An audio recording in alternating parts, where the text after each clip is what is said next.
Hey everybody, it's Catherine with Colorado Yard Care here, and I wanted to show you how to take care of daffodil leaves after the daffodils are done blooming and after you've removed the spent blossom stalks.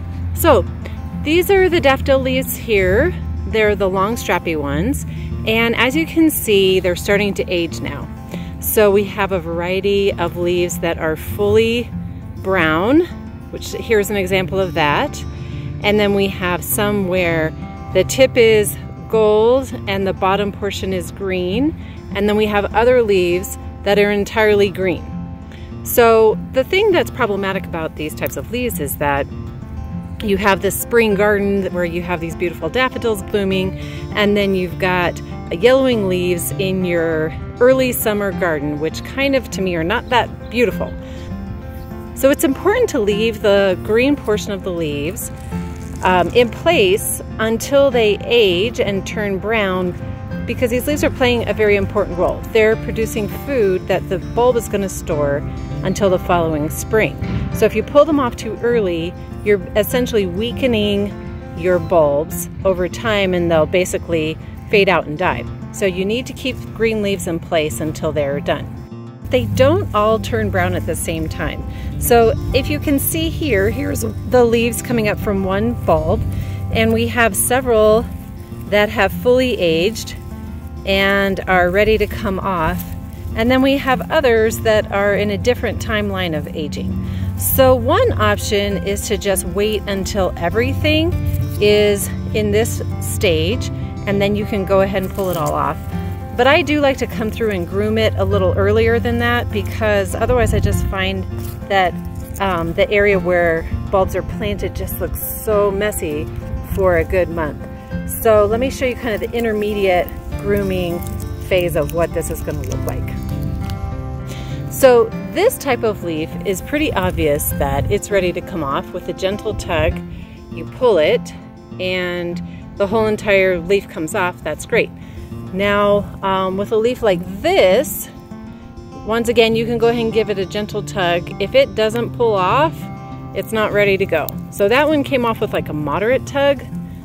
This type of leaf, if you pull it, it's hanging on tight. Leave that one in place. What you can do with these particular leaves that are half green and half brown is you can come in with some clippers and clip right above the green section, leaving the photosynthesizing portion of this leaf in place right here, but removing the portion that's already started to go dormant. This is perfectly fine. So what will happen is that this leaf will stay in place, and over the next few weeks it will start to brown from this portion, the tip, all the way down to the bottom, and then you can pull it off later. But I do like to do that in certain cases where it's important to make the garden look really tidy. It's a way to keep the photosynthesis, the benefits of the photosynthesis going, but let the garden look a little bit less yellow and brown.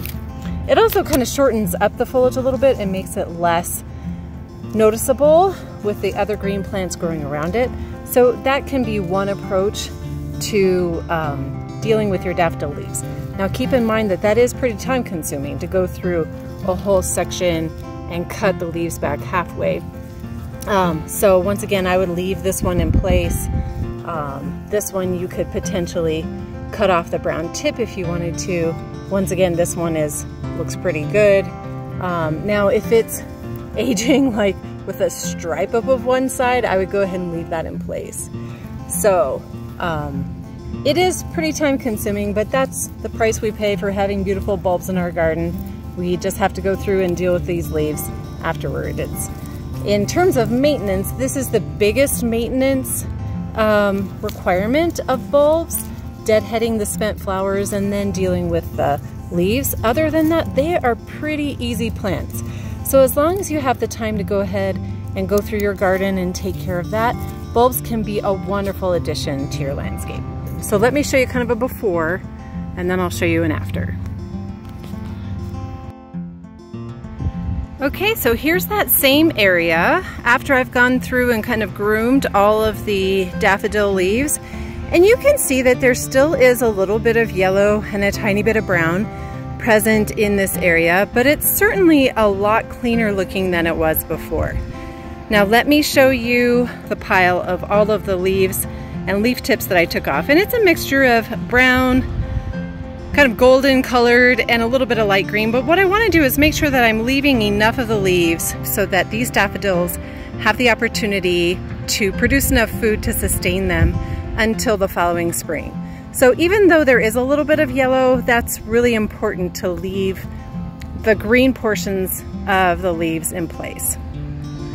So in the next few weeks, all of this foliage will start to turn yellow and brown and dehydrate and separate from the bulb.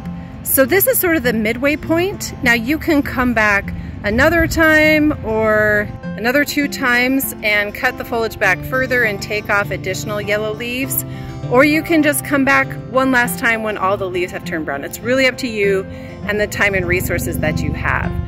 So go ahead and use the same process to groom your daffodil foliage to the level that you feel comfortable. So that's how you take care of daffodil leaves. Thanks for watching, and I'll see you next time.